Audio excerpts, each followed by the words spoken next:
और संतोष के भाव हैं। आखिर भारत को इसी दिन की तो प्रतीक्षा थी। भाव विभोर कर देने वाली इस दिन की प्रतीक्षा में लगभग 5 शताब्दी व्यतीत हो गई। दर्जनों पीढ़ियां अधूरी कामना लिए इस धराधाम से साकेत धाम में लीन हो गई, किंतु प्रतीक्षा और संघर्ष का क्रम सतत जारी रहा। श्री राम जन्मभूमि संभवतः विश्व में पहला ऐसा अनूठा प्रकरण होगा जिसमें किसी राष्ट्र के बहुसंख्यक समाज ने अपने ही देश में अपने आराध्य की जन्मस्थली पर मंदिर निर्माण के लिए इतने वर्षों तक और इतने स्तरों पर लड़ाई लड़ी हो।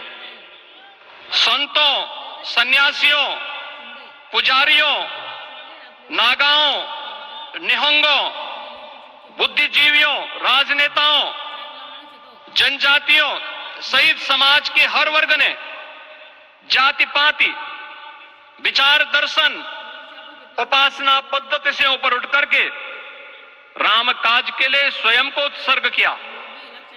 अंततः वह शुभ अवसर आ ही गया जब कोटि कोटि आस्थावानों के त्याग और तप को पूर्णता प्राप्त हो रही है। आज आत्मा प्रफुल्लित है इस बात से कि मंदिर वही बना है जहां बनाने का संकल्प लिया था। संकल्प और साधना की सिद्धि के लिए हमारी प्रतीक्षा की इस समाप्ति के लिए और संकल्प की पूर्णता के लिए आदरणीय प्रधानमंत्री श्री नरेंद्र मोदी जी का हृदय से आभार और अभिनंदन।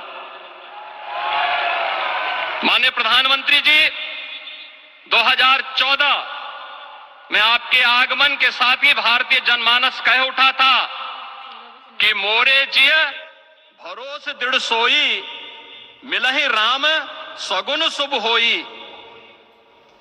अभी गर्भगृह में वैदिक विधि विधान से रामलला के बाल विग्रह के प्राण प्रतिष्ठा को हम सब साक्षी बने हैं। अलौकिक छवि है हमारे प्रभु की, बिल्कुल वैसे ही जैसे तुलसीदास जी ने कहा कि नव कंज लोचन कंज मुख कर कंज पद कंजारुणम। धन्य है वह शिल्पी जिसने हमारे मन में बसे राम की छवि को मूर्त रूप प्रदान किया है।